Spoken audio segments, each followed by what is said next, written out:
கத்திரிக்காய் மசாலா, தேங்காய் மசாலா செய்வதற்கு தேவையான பொருட்கள்: 2 வெங்காயம், பெரிய வெங்காயம் 2, ஒரு 3 தக்காளி, கொஞ்சம் ஓரளவுக்கு பெரிய சைஸு, ஒரு 5-6 பச்சை மிளகா, கொஞ்சம் பூண்டு, கொஞ்சம் இஞ்சி, கொத்தமல்லி, கறிவேப்பிலை, தேங்காய், சோம்பு போட்டிருக்கு. இதில் தாளிக்கிறதுக்கு பட்டை, இலை, மஞ்சள் பொடி, எண்ணெய், வீட்டில் நம்ம அரைக்கிற குழம்பு தூள் தான், 1 ஸ்பூன் போட்டணும், அப்போ தான் நல்லாயிருக்கும். தேவையான அளவு உப்பு. இந்த நாட்டு வரி கத்திரிக்காய் தான் கிடச்சிது எங்களுக்கு, அதனால் இதுதான் வாங்கியிருக்கோம். செய்த பிறகு காட்டுறோம். நாம் இப்போ கத்திரிக்காய் தேங்காய் மசாலா செய்ய போகிறோம். அதுக்கு தேவையானதை நம்ம இப்போ வதக்கிக்கலாம். முதல்ல கேஸ் பற்ற வச்சுப்போம்.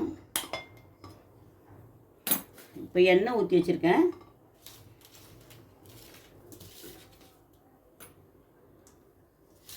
கொஞ்சமாக எண்ணெய் ஊற்றி வச்சுருக்கேன். இதில் வந்து ஒரு 10 பல்லு பூண்டு, ஒரு 5-6 பச்சை மிளகா, ஒரு துண்டு இஞ்சி. இதை முதல்ல வதக்கிப்போம். நாம் இஞ்சி பூண்டு பச்சை மிளகா வதக்கி எடுத்துக்கணும். இப்போது தக்காளி, வெங்காயம் பாதி வதங்கின பிறகு நம்ம தக்காளியை போடுவோம். இது ஒரு 3 தக்காளிங்க. உங்கள் குடும்பத்துக்கு எவ்வளோ அது செய்யுதுங்க. இது எங்கள் இதுக்கு செய்கிறேன். கொஞ்சம் கொத்தமல்லி. இது நல்லா கொஞ்சம் வதங்கிட்டேங்க.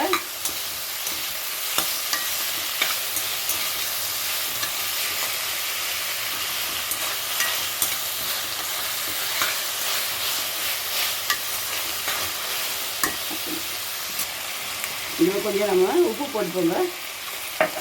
கொஞ்சம் சீக்கிரமாக தக்காளி எல்லாம் வேணுங்க.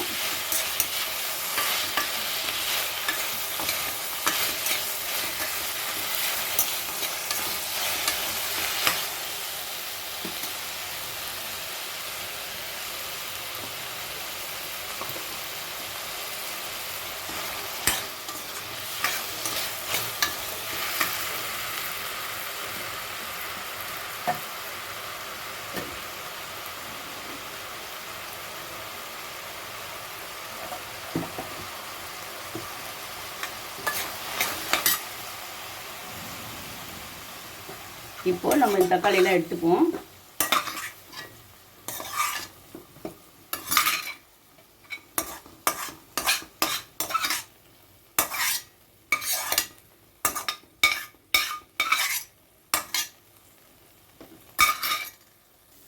வெங்காயம் தக்காளி வதக்கி வச்சுருக்கோங்க. கொஞ்சம் கொத்தமல்லி போட்டு இது நல்லா ஆறட்டும்.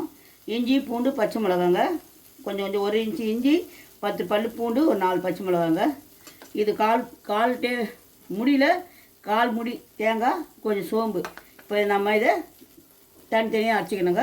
அரைச்சின்னு நான் காட்டுறேன். இதோங்க, இது தக்காளி, வெங்காயம், இஞ்சி பூண்டு பச்சை மிளகா விழுதுங்க. இது தேங்காயும் சோம்பும். உங்களுக்கு பிடிக்குன்னா முந்திரி பருப்பு போட்டுக்கலாம். இது வந்து ரொம்ப ஈஸிங்க, ஆனால் சாப்பிட்றதுக்கு ரொம்ப ருசியாக இருக்கும். இது ஒன்றும் கஷ்டம் கூட இல்லைங்க. இது பண்ணுற மாதிரி தான், குருமா மாதிரி தான். இது கொஞ்சம் கட்டியாக பண்ணுறோம், அவ்வளோதான் வித்தியாசம். உங்களுக்கு கொஞ்சம் மஞ்சள் தூள் போட்டிருக்கேன், ஒரு 1/2 ஸ்பூனு. நம்ம வீட்டு சாம்பார் பொடிங்க. சாம்பார் பொடினா மீன் குழம்புல வைக்கிற இல்லைங்களா, அந்த பொடி சும்மா 1 ஸ்பூனுங்க. அது போட்டால் தான் அது ருசி வரும்.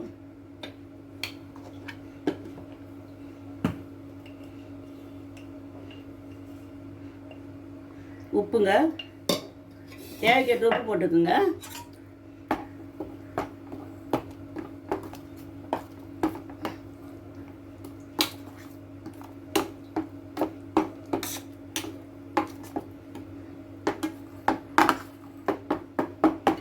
இதெல்லாம் நம்ம ஏன் பவுலில் போடலன்னா, தட்டில் போட்டால் உங்களுக்கு ஃப்ரீயாக எல்லாம் மிஸ் ஆகுறதுக்கு நல்ல வசதியாக இருக்கும். இப்போ வந்து இதில் நான் கத்திரிக்காய் உள்ளே வச்சுட்டு உங்களுக்கு காட்டுறேங்க. கத்திரிக்காய்க்கு ஸ்டெப் பண்ணிவிட்டு காட்டுறேன். இதை பாருங்கள், கத்திரிக்காய் நம்ம பூ மாதிரி வெட்டிக்கிட்டு 4 பக்கம் சதுக்க மாதிரி இந்த மசாலாவை உள்ளே வச்சு நம்ம இப்படி வச்சு நம்ம கத்திரிக்காயை வதக்கிட்டு நல்லா லாஸ்ட்டில் இந்த மசாலா அதிலே கொட்டுருங்க. செம்ம டேஸ்ட்டாக இருக்கும். நீங்கள் செய்து பாருங்கள். செய்து பார்த்துட்டு லைக் பண்ணுங்கள். பரவாயில்ல. கடாய் நல்லா காஞ்சிடுதுங்க. இதுக்கு நீங்கள் எண்ணெய் நிறைய ஊற்றினா கூட நல்லா இருக்குங்க. ஏன்னா இந்த இது வந்து ரெசிபி வந்து உங்களுக்கு இட்லி தோசை சாதாரணமாக எல்லாருமே சொல்கிறது தான் இது. ஆனால் இது உண்மையிலேயே அப்படி தாங்க. சப்பாத்தி நீங்கள் ப்ரெட் ஸ்லைஸ் இருந்தால் கூட நடுவில் இதை தடவிட்டு நீங்கள் அழகாக சாப்பிட்லாங்க. காயிடுங்க.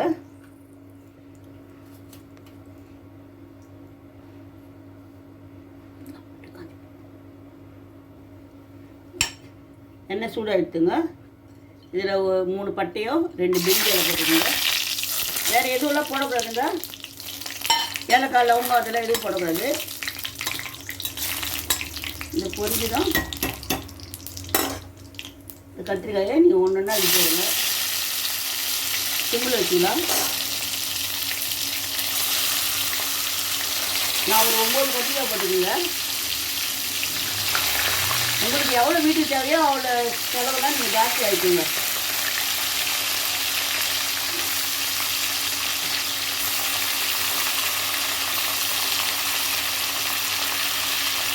இந்த கறிவேப்பிலையில் போடலாங்க.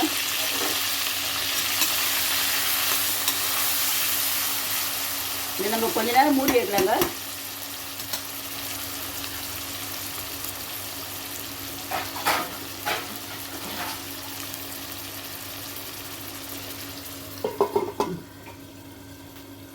போட்டு 5 நிமிஷம் ஆச்சுங்க.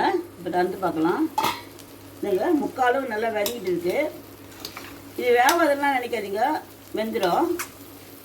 இப்போ நம்ம மீதி உள்ள மசாலாவை இதிலே போட்டுலாங்க. இந்த மசாலா நிறையானா கூட உங்களுக்கு இதில் போட்டு தான் ஆகணும். போட்டால் தான் உங்களுக்கு கிரேவி நிறைய கிடைக்கும். இந்த கத்திரிக்காய் பார்க்காதீங்க, இந்த கிரேவி மட்டும் பாருங்கள், செமையாக இருக்குங்க. நான் செய்து காட்டுறேன், நீங்கள் செய்து பார்த்துடுங்க ஒரு வாட்டி. ரொம்ப ஈஸிங்க. குருமாக்கு மாதிரியே அரைச்சிட்டு எல்லாத்தையும் ஒன்றா கலந்துட வேண்டியது தான். இன்னும் ஒன்று கொஞ்சம் மிளகாத்தூளும் மஞ்சள் பொடி கொஞ்சம் போடணும். இப்போ நான் அதை அப்படியே மூடி வச்சிடுறேங்க.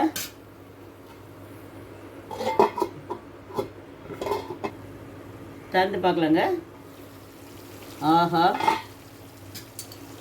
பாருங்க, நாமளே சொல்லிக்கக்கூடாதுங்க, நீங்கள் சாப்பிட்டு பார்த்து சொன்னதான் அது எனக்கு மனசுக்கு சந்தோஷம். கொஞ்சம் மஞ்சள் தூள் அரைச்சி போட்டுருக்கேங்க. நான் நீங்கள் பார்த்து போட்டுக்கோங்க. நீங்கள் வந்து ஒரு 2 நிமிஷம் 3 நிமிஷம் போட்டு அப்படி கலவி பாருங்கள்.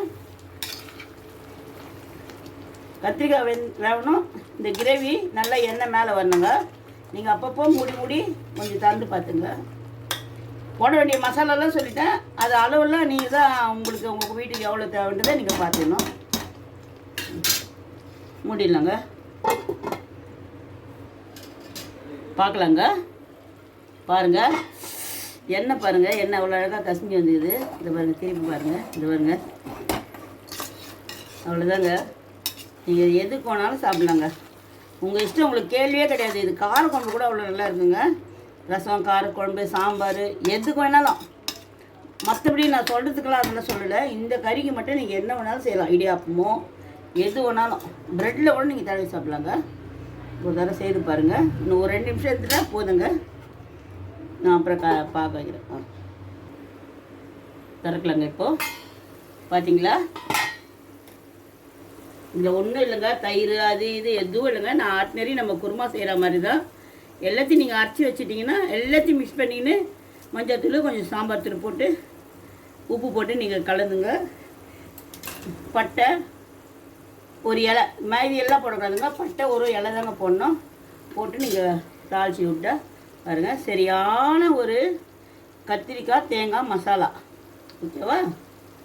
தேங்க்யூங்க. இவ்வளோ நேரம் பார்த்ததுக்கு. பார்க்கவே இல்லை.